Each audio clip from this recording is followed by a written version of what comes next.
नमस्ते बहनों और भाइयों, मैं आपका दोस्त अमीन सायानी बोल रहा हूं और आज बड़े ही कम शब्दों में आपको सुनाना चाहता हूं एशिया भर के चहीते रेडियो प्रोग्राम बिना का गीतमाला की कहानी.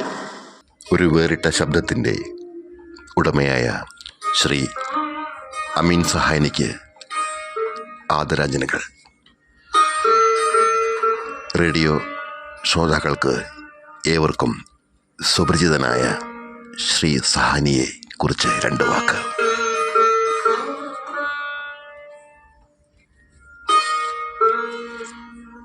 ശ്രീ അമീൻ സഹാനി 1932 ജനനം, 2024 മരണവും. രണ്ടും മുംബൈയിൽ വച്ച്. അന്നത്തെ ബോംബെയും ഇന്നത്തെ മുംബൈയും. ബിനാ കാ ഗീത്മാല 1952 മുതൽ 1988 വരെ റേഡിയോ സിലോണാണ് ബ്രോഡ്കാസ്റ്റ് ചെയ്തിരുന്നത്.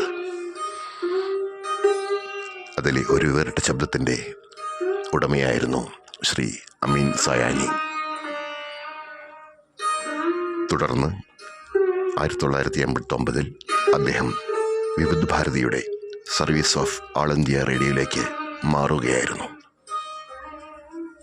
അദ്ദേഹത്തിന് ആദരാഞ്ജലികൾ അർപ്പിച്ചുകൊണ്ട് അദ്ദേഹത്തിൻ്റെ ആ വരികളിലേക്ക് വീണ്ടും നിങ്ങളെ ഞാൻ കൊണ്ടുപോകുന്നു. और देखिए जाग उठी मधुर मशहूर फिल्म संगीत के बचपन और जवानी की यादें.